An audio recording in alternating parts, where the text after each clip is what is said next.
Thank you, darling. Yeah, some say revenge is a dish best served cold. So whatever happened to that Bob guy you were after? Personally, I'd like to hear some of your other adventures.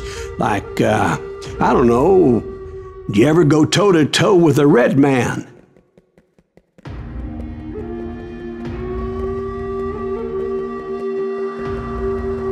Yes, I did, Ben. I remember once I was after this renegade Apache, Grey Wolf. Strangely enough, revenge was also his primary motivation.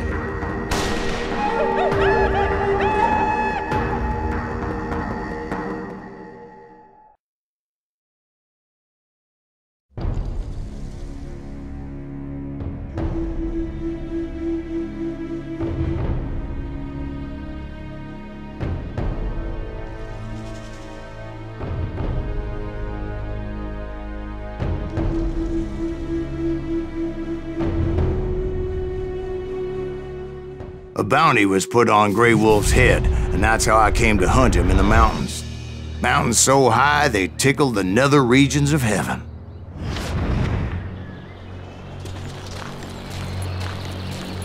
Grey Wolf was a Chiricahua Apache medicine man who had led a war party in revenge for a massacre against his people. The U.S. Army had attacked his tribe during his daughter's sacred sunrise ceremony, and the slaughter was unspeakable. I understood his anger, as there's nothing more traumatic than seeing those you love die in a cruel and painful death. Right from the beginning, I couldn't shake the feeling that Grey Wolf was watching my every move. He led a band of young Apache warriors who wanted retribution and were more than willing to die for him.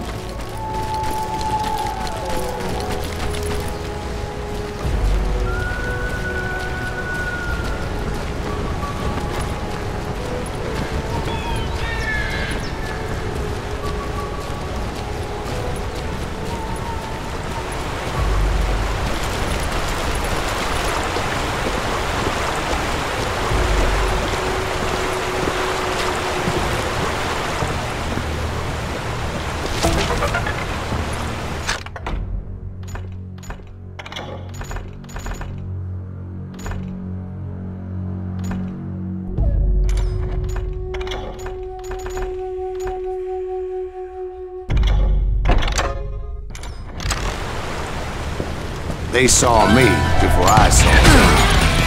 And it crossed my mind that maybe this wasn't such a good idea. But now that the shooting had started, there was no backing down.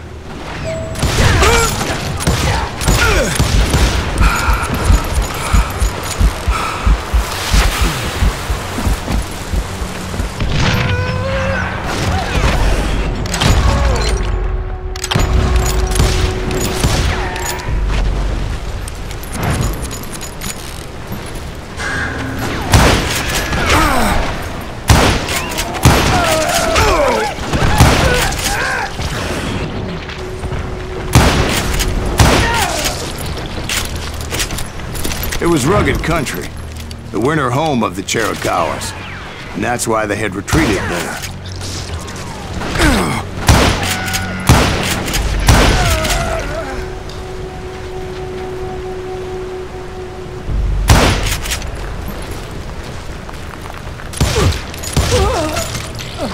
I admit to having some regrets about going after them the way I did. But then again, I got a lot of those.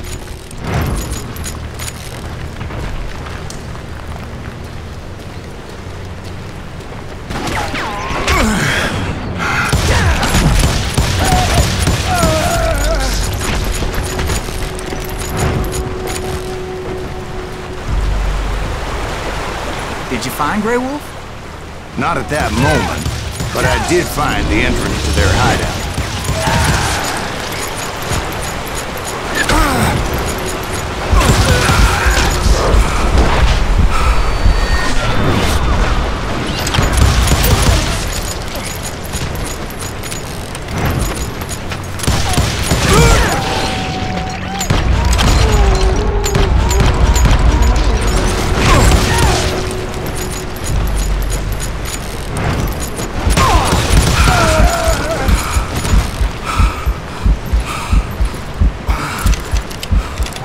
crevice that led to a deeper cave. Don't tell me you went in there. Yeah, but it's not out of bravery so much as pure, angry cussedness.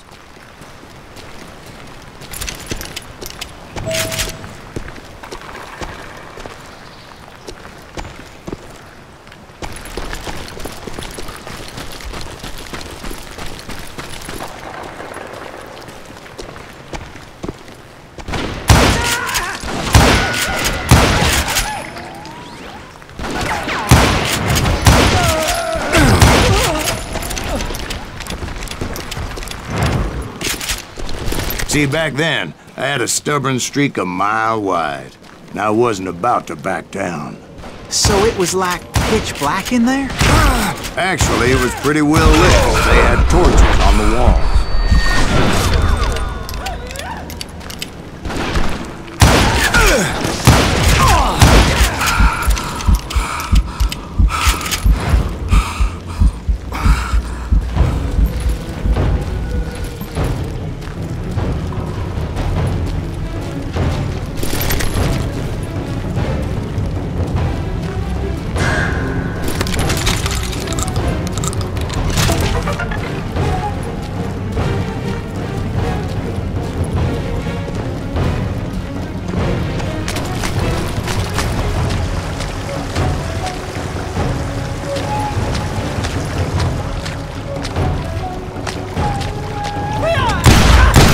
Was his cave?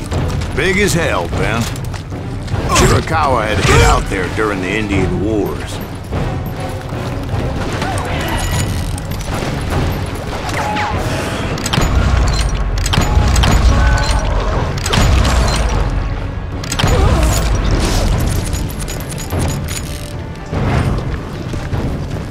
They thought it was haunted with the ghosts of those murdered by the horse soldiers.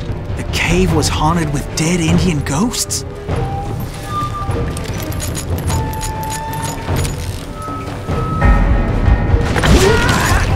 To be honest, I was more concerned with the live ones than the dead ones.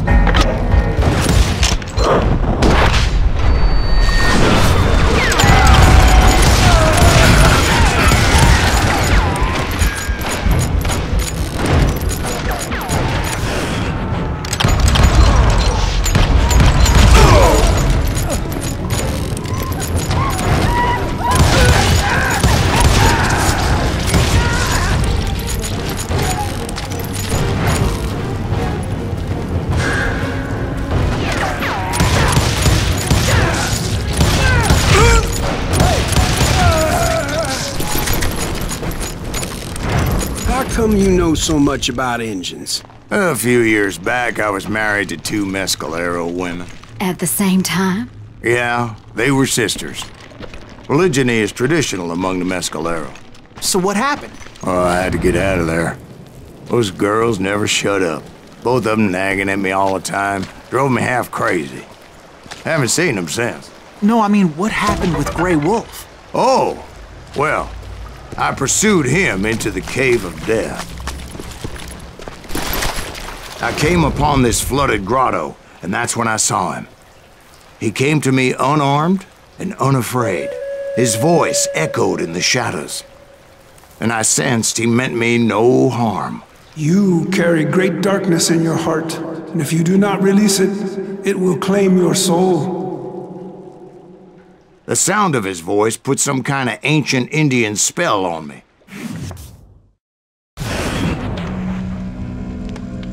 As his story unfolded in my mind, You will come to this place again and kill many more men, and the darkness will grow until it consumes everything that you are. The soul would have no rainbow if I had no tears. he said I was a great warrior, a coyote man, unequaled by any other pale-faced warrior, or something like that. As his story unfolded in my mind, You will come to this place again and kill many more men, and the darkness will grow until it consumes everything that you are. The soul would have no rainbow if I had no tears. he said I was a great warrior, a coyote man, unequaled by any other pale-faced warrior, or something like that. The snakes will bite shadows of your past until venom poisons your heart, and an echo of the song of the dead summons the spirits deep from within the mountains. I didn't quite get what he was saying, but there was definitely snakes. And indeed, his warriors surrounded me and attacked me like hungry wolverines. They couldn't stop me, though, and Grey Wolf wasn't in the mood for idle talk.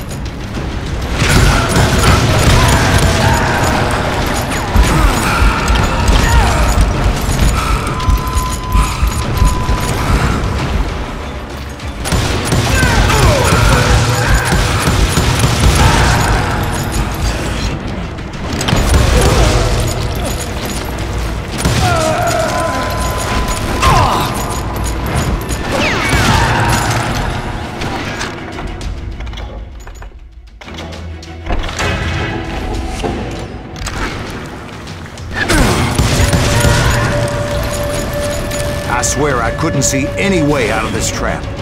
But suddenly, one just appeared. Kind of like a miracle.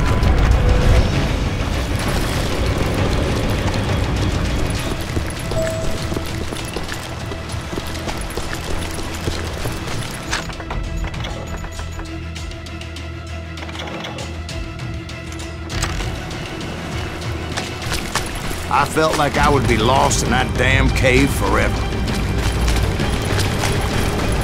Finally, I found myself back outside, perched on the edge of a precipice, overlooking a thundering whitewater river. To get where I was going required several leaps of faith, but no way in hell I was turning back. Oh!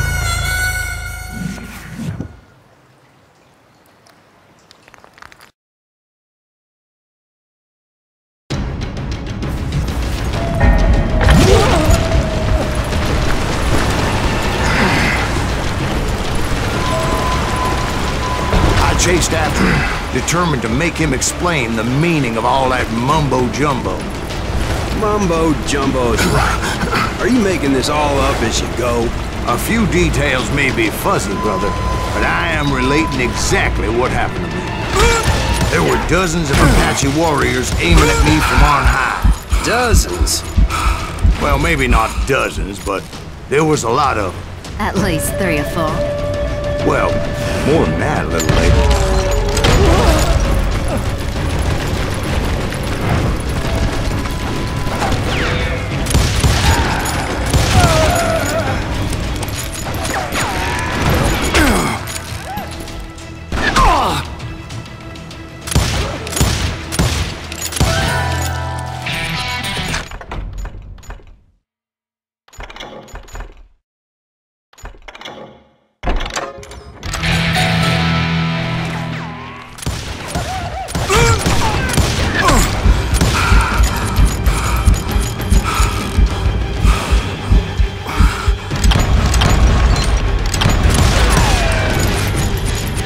Steep climb up creek ahead of me and scrambled up those rocks like a mountain goat.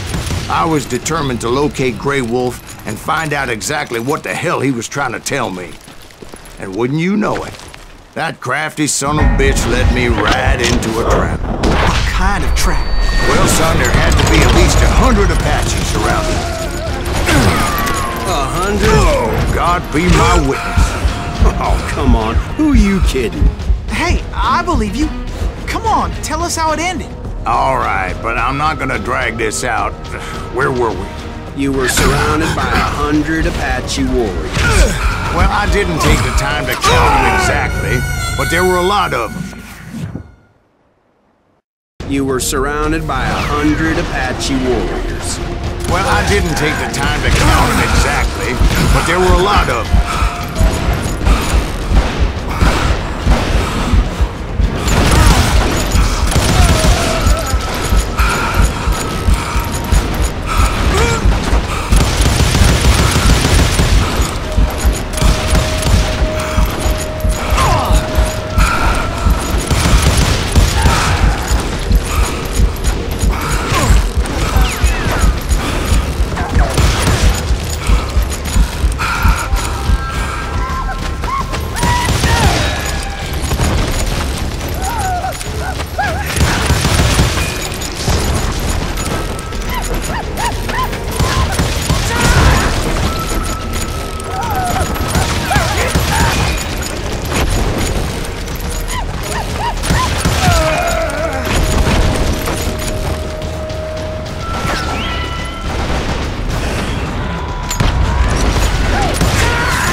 And in the end, a path appeared before me that I had not seen before. I followed it as I desperately needed to find out what Grey Wolf was trying to tell me.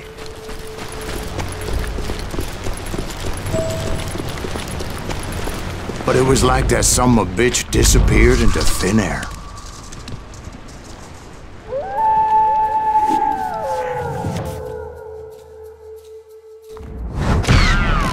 Never did find him. And never did collect my goddamn bounty.